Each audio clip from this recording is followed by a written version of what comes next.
Hello everyone, you're tuned in to Art Television and this is The State of Business. I'm Nishani Pigera. Let's first take a look at tonight's headlines. SAARC Investment Forum 2017 launches in Colombo and UMP commemorates 71st anniversary.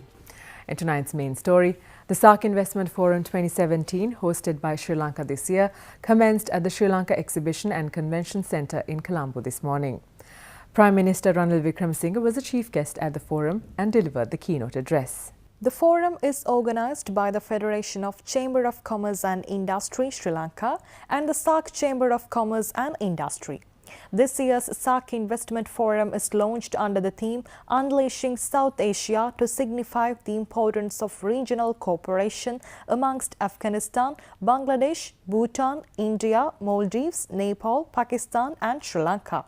The SAARC Trade Fair will be held until 9th September and will be attended by both corporate and SME sectors from SAARC countries. To unleash South Asia, we have to unleash the businesses. Actually, if we can take the leashes off the business and allow the full potential, South Asia will be the fastest growing region in the world. It is not so now. But if you do so, this will be the end result. By 2030, India, Pakistan and Bangladesh will be among the top 32 countries. It is at present stage of affairs. Just imagine what your growth will be if you have removed all these constraints. Then we see the regional comprehensive economic agreement, cooperation agreement being put together by ASEAN. I think we have all got to agree on the ease of doing business in South Asia and get all governments to implement that criteria. What matters most is the ease of doing business, the connectivity. Tax does not matter. Some can tax highly, some can tax low, some can give tax concessions. That's the difference. That depends on your competitiveness also.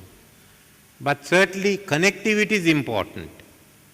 And you cannot have connectivity without ease of doing business. There are other connectivity, the infrastructure of ports and the airports, but all that increases only if there is ease of doing business. So that's why I said the chambers have to now focus on driving a common ease of doing business criteria in our countries. That is what is important. Our aim is to become the hub of the Indian Ocean. For us, the South Asia is important, the Bay of Bengal is important. We have plans now to develop the Colombo port further, the development of Hambantota and the development of the Trincomalee ports. So 3 ports, 2 are well known, other has got a lot of publicity in the last 2-3 years. So obviously without spending money, they have already obtained the publicity that they require. It is, after all, it's only a joint venture between China Merchants and the Sri Lanka Ports Authority. Addressing the media at the SAARC Investment Forum 2017, Minister of International Trade Malik Samaravikrama said the government hopes to further establish regional links to attract more South Asian tourists towards Sri Lanka. The minister also noted that the GSP Plus agreement and other trade agreements will further enhance economic sectors of the country. Sri Lanka, as we all know, has untapped potential as a tourism destination. We had 350,000 tourists from India in 2016, which was up by a healthy 13% from the previous year.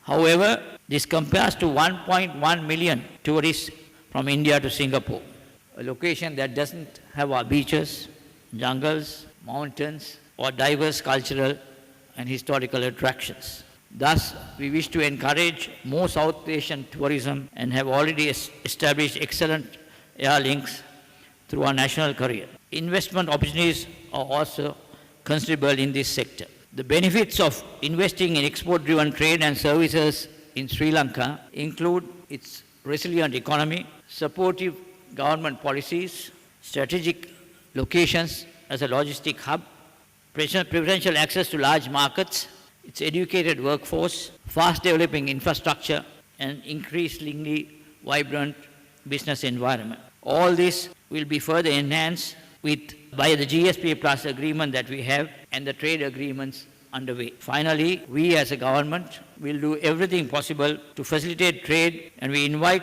South Asian business houses and entrepreneurs to take advantage of the new development of our country.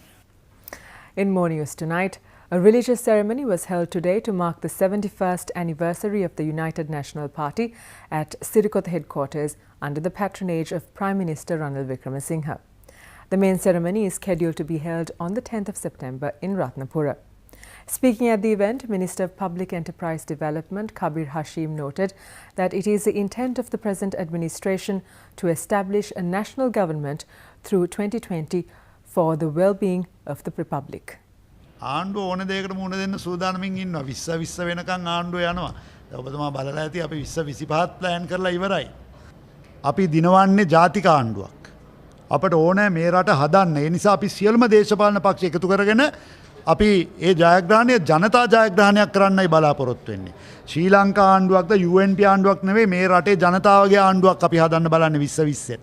ජනතාවට උවමනාව දේවල් ජනතාවගේ බලාපොරොත්තු අපේක්ෂාවන් දිනවන ආණ්ඩුවක් තමයි ගන්න ඕනේ නැත්තේ. අපි කියන්නේ මේ රට තව හදන්න අපිට අවුරුදු 5ක් 10ක් හොඳට එකට වැඩ කරා නම් මේක වෙනස් කරන්න පුළුවන් කියලා. ඔබ කවුරුත් දන්නවා අපි අද කොහෙද ඉන්නේ කියලා. ඔබ කවුරුත් දන්නවා බංග්ලාදේශය, වියට්නාමය, බුර්මය ශීඝ්‍රයෙන් දියුණු වෙන බව දන්නවා. ඔබ දන්නවා බංග්ලාදේශය ප්‍රධානම දියුණුම රටවල් 38කට ඇතුළත් වෙනවා කියලා.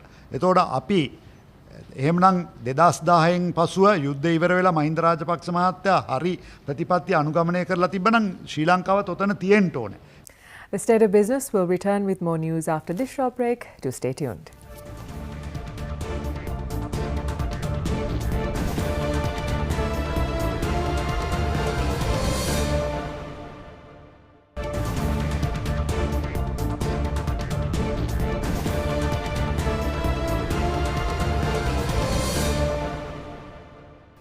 Welcome back. You're watching The State of Business. Minister of Megapolis and Western Development Partli Champika Ranawaka spoke about ongoing projects under his purview and future plans to develop the Western Province as a financial hub for the region. Minister Ranawaka addressed the media in Colombo this evening. Western Megapolis is in Sri Lanka grand strategy to propel the country's drive to achieve the status of a high-income developed nation by 2030.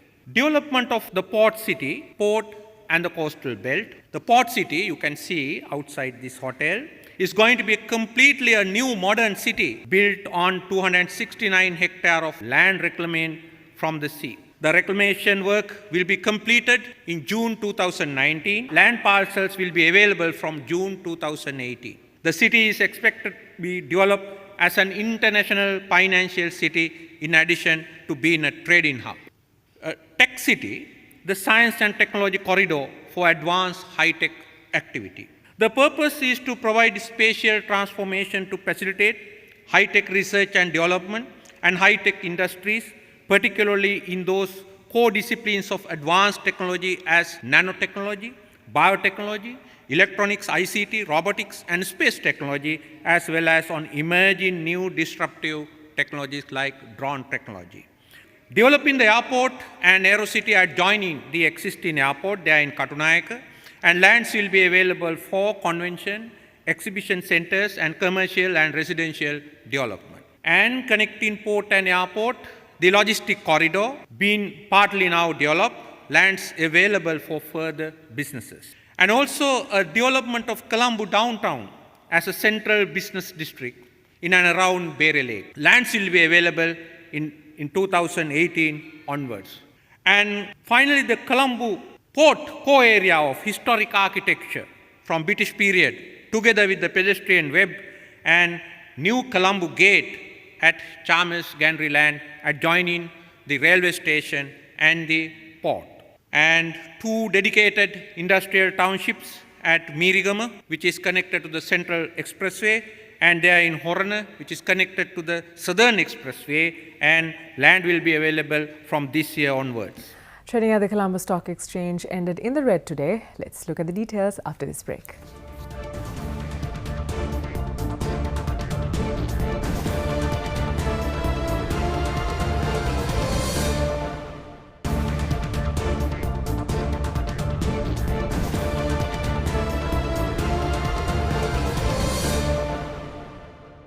Welcome back to the show.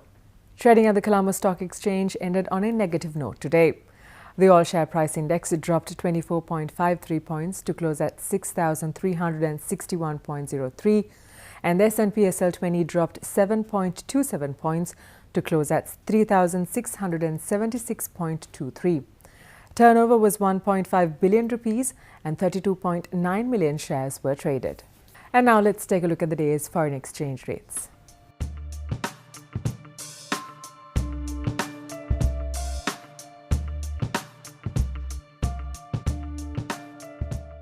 And that's all the news we have for you tonight. Do join us again tomorrow at the same time. Until then, thank you for watching. Good night.